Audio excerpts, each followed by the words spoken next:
कि मेरी एजुकेशन जरूर गवर्नमेंट स्कूल के अंदर हुई है और हिंदी माध्यम का विद्यार्थी रहा हूँ और ABCD भी है वो 6ठी क्लास के अंदर है वो पहली बार सीखी थी, लेकिन मैंने उन विद्यार्थियों को चुनौती पेश की थी और उन चुनौती को मैंने हर जगह पर है उसको प्रमाणित भी किया है। मैंने मेरे जीवन की जो सबसे पहले शुरुआत की थी वो पटवारी से की थी। सबसे पहले मैं है वो पटवारी लगा था, उसके बाद में है वो ग्राम सेवक लगा था, उसके बाद में 3rd ग्रेड टीचर था, उसके बाद में 2nd ग्रेड टीचर था, फिर असिस्टेंट जेलर में RPSC टॉप की थी, फिर है वो स्कूल लेक्चरर था, फिर इसी स्कूल के अंदर जिस स्कूल के अंदर आज मैं आपसे मुखातिब हो रहा हूँ, इसी स्कूल के अंदर मैंने एक एग्जाम दिया था असिस्टेंट कमांडेंट का, उसमें भी मैं है वो सिलेक्ट हुआ था और उसके बाद में कॉलेज लेक्चरर भी मैं है वो रहा था और फिर RS 2012 के अंदर 108वीं मेरी है वो मेरिट आई थी। तो उसके मैं वर्तमान में है वो राजस्थान तहसीलदार सेवा के अंदर हूँ और वहां पर भी मैं एक आपको बात बताऊंगा। देखिए ईश्वर अपने से क्या चाहता है, कब चाहता है कि अपने को जीवन में कभी भी उदास नहीं होना चाहिए। RS के अंदर मेरी 108वीं मेरिट थी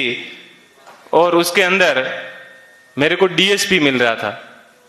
लेकिन दुर्भाग्य ऐसा रहा कि मैं है वो फर्स्ट वेटिंग में रह गया। थोड़ा सा मुझे दुख हुआ कि यार अपन फर्स्ट वेटिंग में रह गए और उसके जस्ट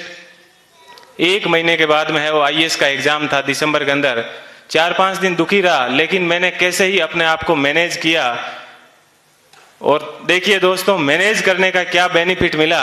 कि जो DSP बनना था वो D आगे से हट गया और मैं SP बन गया। बात यह है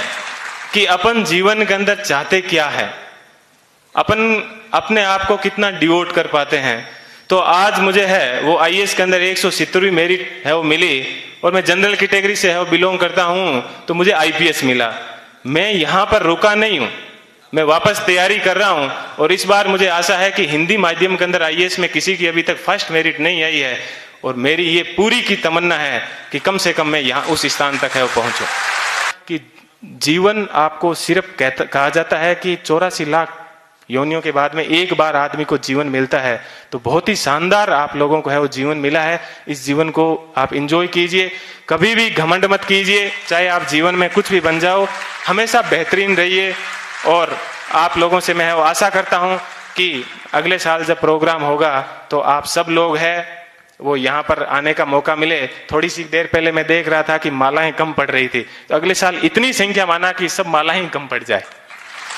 ठीक है, इतनी संख्या में यहाँ पर आना और तब इनको है और रियल खुशी होगी। इस कोचिंग संस्थान को पुनः मैं एक बार इस कोचिंग संस्थान को बहुत बहुत धन्यवाद देता हूँ। हमेशा दिमाग में एक बात ध्यान रखिएगा कि मुझे किसी मैगजीन के कवर पेज पे आना है। मुझे भी जीवन में उसी दिन खुशी हुई कि इस बार जब PD के ऊपर सब जगह पर मुझे कवर पेज के ऊपर है वो जगह मिली। ऐसी चीज हमेशा ध्यान रखना कि मुझे क्रॉनिकल PD सब जगह कवर पेज पे मिला और आज क्रॉनिकल पे प्रेम सुख डेलू के नाम से या यूट्यूब के ऊपर अनेक वीडियो चलते हैं, तो मुझे बेहद खुशी होती है। आप भी अपने जीवन में ऐसे टारगेट रखना और हमेशा युवाओं को है वो प्रेरणा देते रहना। कभी सिलेक्शन होने के बाद में ये मत कहना कि ये एग्जाम बड़ा हार्ड है, हमेशा ये कहना बहुत इजी है और यदि मैं कर सकता हूं तो आप भी ये एग्जाम है वो कर सकते हो। एक बार पुनः आप सभी लोगों को है वो